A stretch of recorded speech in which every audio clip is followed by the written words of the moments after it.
Welcome to BioThought. So now we are going to discuss the sixth page of the chapter Living World. So we have already discussed this page in the previous class, and now we are going to this sixth page. So Linnaeus used what Systemae Naturae as title of his publication, and the scope of systematics was later enlarged. Then what all it included? It included identification, nomenclature, and classification. Identification means we are finding that based on characters, and nomenclature means naming, and classification means grouping. So systematic is taking into account the evolutionary relationship, not only the kinds and diversity, but also the relationships, that is evolutionary relationship between organisms. Now we are going to discuss taxonomic categories. We named in the previous class categories as taxa, right? So the taxonomic categories we are going to discuss, and the new terms like taxonomic hierarchy. So classification means it is not a single step process, that we know, but involves hierarchy of steps. Yes, many steps are there, in which each step represent what? A rank or a category. Each step is representing a rank or a category or taxa. Since the category is a part of overall taxonomic arrangement, it is called as what? Taxonomic category. We can name this taxonomic arrangement as taxonomic category, and all categories together constitute what? Taxonomic hierarchy.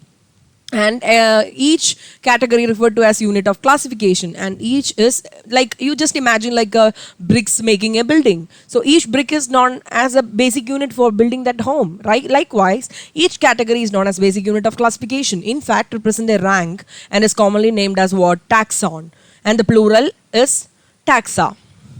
So, taxonomic categories and hierarchy can be illustrated by an example. For example, insects, if we are discussing, represent a group of organisms sharing common features like three pairs of jointed legs. In the previous term, we said like what we are considering the identification process, we are considering the characters.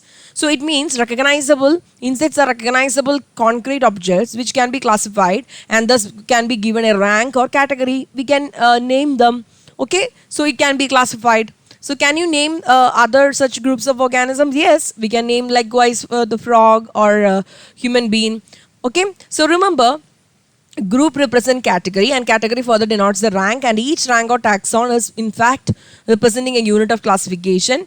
And these taxonomic groups or categories are what? Distinct biological entities, not merely morphological aggregates. Can you say that the insect is only simply a morphological aggregate? No. So we can say that morphologically features are also taken into consideration here, that is external features, and also we are considering their distant biological entities also, like they can consider their internal anatomy parts and all, and their metabolism, what are they doing, where are they living. Different things should be taken into consideration, not only the simple mere morphology, okay, and everything. All the biological entities can be considered here, and the taxonomical studies of all non-organisms have led to the development of common categories such as kingdom, phylum, and division, and for plants, and class, order, family, genus. That means if we are calling for animals as phylum, we are giving the taxonomic category division for plants. So class, order, family, genus, species. So see, species, it is going to genus, and it is going to a family, and order. Order, in order we used to enter the class, right? Yes, class, and then phylum or division. If it is division, it is for plants, then what? Kingdom. So kingdom is a top one.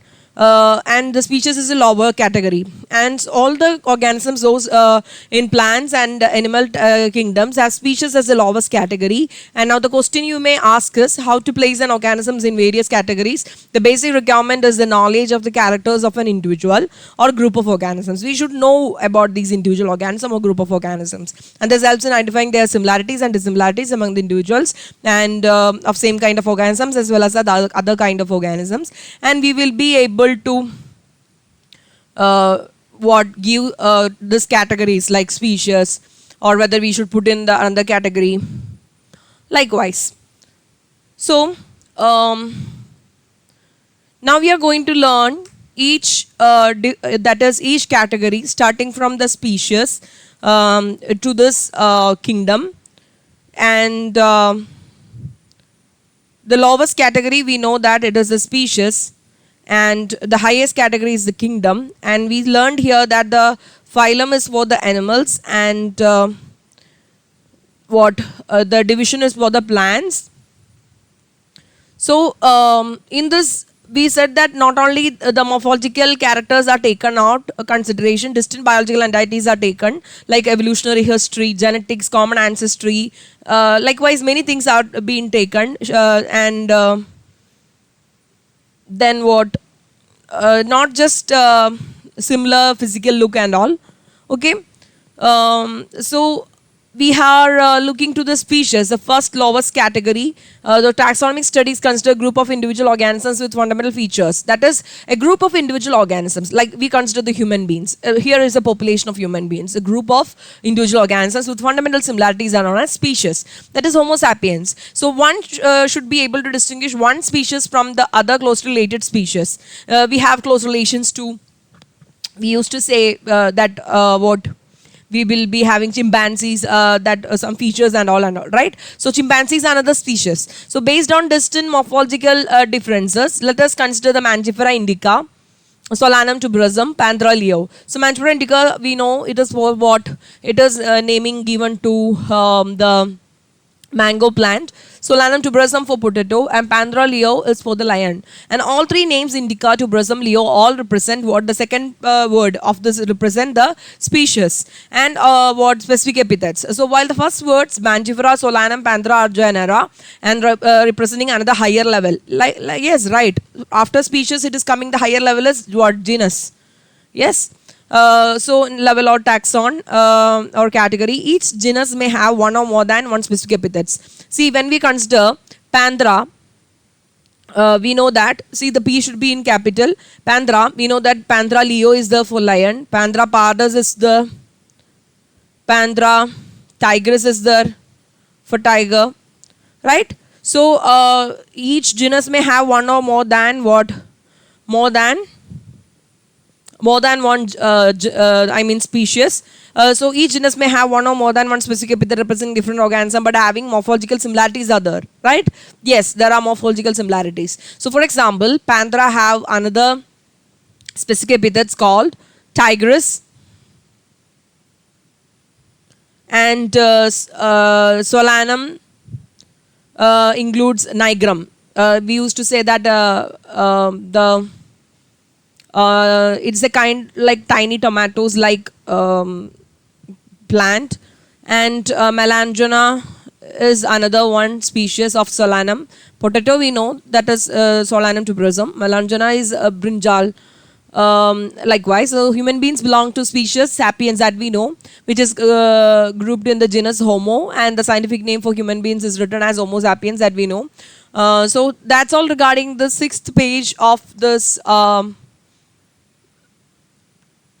chapter, the living world. Hope you are well versed with this. I mean, you're pakka with this each and every line of NCERT, and we will see in the next class with more detail, depth reference of this chapter, of the further pages. Okay, it's me signing off, and keep watching and explore by your thought. And here, learning is an experience going through each and every lines. Okay then.